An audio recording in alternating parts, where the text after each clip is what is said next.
आप सभी को जय हिंद। तो चलिए आज हम डी ब्रोगली के सिद्धांत के साथ स्टार्ट करते हैं। तो डी ब्रोगली का सिद्धांत होता क्या है, पहले हम लोग इसको समझेंगे। तो डी ब्रोगली ने कहा था कि इलेक्ट्रॉन में कण तथा तरंग दोनों की प्रकृति देखी जा सकती है।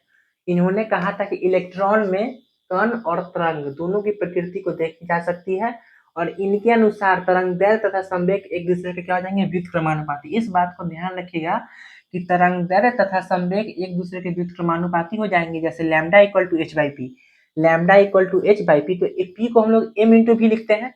तो लैम्डा इक्वल टू एच बटे एम पी, जहाँ एच क्या हो जाएगा, प्लांक नियतांक हो जाएगा। इस बात को डी ब्रोगली समझ में आ गया कि इसके अनुसार इलेक्ट्रॉन में कण और तरंग दोनों की प्रकृति देखी जाती है और वो यहाँ पे तरंगदैर्घ्य तथा संवेग एक दूसरे के क्या हो जाएगा, व्युत्क्रमानुपाती हो जाएंगे। तो जहाँ एच क्या हो जाएगा, प्लांक नियतांक हो जाएगा। अब बात करते हैं हुंड रूल।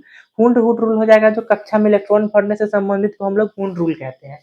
अब हुंड के नियम को उच्चतम गुणन का नियम भी कहते हैं। इस बात को भी ध्यान रखिएगा कि हुंड के नियम को हम लोग उच्चतम गुणन का भी नियम भी कहते हैं।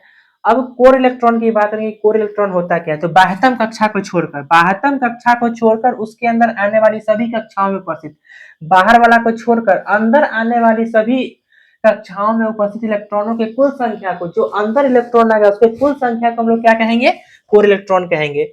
इनकी ऊर्जा कम होती है। बाह्य कक्षा को छोड़ देंगे, जो अंदर में इलेक्ट्रॉन आएगा उसके सभी अति को क्या कहेंगे, कोर इलेक्ट्रॉन कहेंगे और इनकी ऊर्जा कम होती है। अब बात करते हैं कि वैलेंस इलेक्ट्रॉन होता क्या है, जिसको हिंदी में लोग संयोजी इलेक्ट्रॉन के नाम से भी जानते हैं। वैलेंस इलेक्ट्रॉन को हिंदी में हम लोग संयोजी इलेक्ट्रॉन के नाम से जानते हैं। और किसी तत्व की सबसे बाहरी कक्षा में उपस्थित इलेक्ट्रॉनों की संख्या को हम लोग क्या कहते हैं, संयोजी इलेक्ट्रॉन कहते हैं, जिसको हिंदी में इंग्लिश में लोग वैलेंस इलेक्ट्रॉन के नाम से भी जानते हैं। अब बात करते हैं कि इसका जो ऊर्जा होता है बहुत ज्यादा होता है, इनकी ऊर्जा अधिक होती है। और इनकी संख्या की बात करें तो वैलेंस इलेक्ट्रॉन की संख्या 1 से 8 तक होती है। कितनी, कोई भी तत्व अपने बाहरी वाला कक्षा में कम से कम 8 को इलेक्ट्रॉन रखना चाहता है। अब बात करते हैं कि संयोजकता होती क्या है। तो किसी तत्व के इलेक्ट्रॉन से संयोग करने की क्षमता को संयोजकता कहते हैं और वैलेंस इलेक्ट्रॉन के आधार पर ही किसी की भी संयोजकता निकाली जा सकती है। यदि संयोजी इलेक्ट्रॉन 1 2 3 4 हो तो केस फर्स्ट में, जैसे मैंने एल्युमिनियम 13 लिया तो इसमें 2 8 3, तो जो लास्ट में बचेगा वही उसकी संयोजकता हो जाएगी। एल्युमिनियम में 2 8 3, तो ये 3 बचा है तो इसकी संयोजकता कितनी हो जाएगी, 3 हो जाएगी। अगर मैग्नीशियम 12 में 2 8 तो लास्ट वाला जो बचेगा वही इसकी संयोजकता हो जाएगी। ऐसे ही सोडियम 11 की बात करें तो 2 8 1, तो लास्ट में संयोजकता कितनी हो जाएगी, 1 हो जाएगी। अगर 5 6 7 8 हो तो तब कैसे संयोजकता निकालेंगे, तो इसके निकालने के लिए संयोजकता निकालने का फॉर्मूला क्या होता है, 8 माइनस संयोजी इलेक्ट्रॉन। संयोजकता निकालने का सूत्र होता है 8 में से आप संयोजी इलेक्ट्रॉन को घटाइएगा तो क्या निकलेगा, संयोजकता निकलेगा। जैसे मैंने ऑक्सीजन का 8 लिया तो ऑक्सीजन 2 और 6 हो गया, तो इसकी संयोजकता कितनी है, 6। अगर ऑक्सीजन, मैंने फिर से देखिए क्या, मैंने ऑक्सीजन का कितना लिया, ऑक्सीजन 8 लिया, तो इसको 2 और 6 बचेगा, तो लास्ट में इसकी संयोजकता कितनी हो जाएगी, 6 हो जाएगी।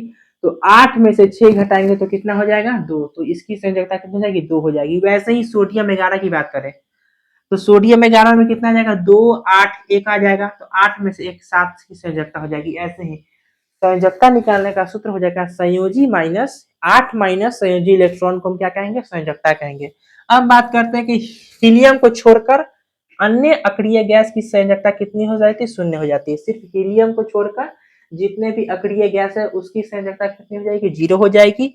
अब आयन की बात करते हैं तो प्लस और माइनस, इलेक्ट्रॉन को जब हम रिसीव करेंगे तो निगेटिव और इलेक्ट्रॉन जब बाहर जाएगा तो पॉजिटिव।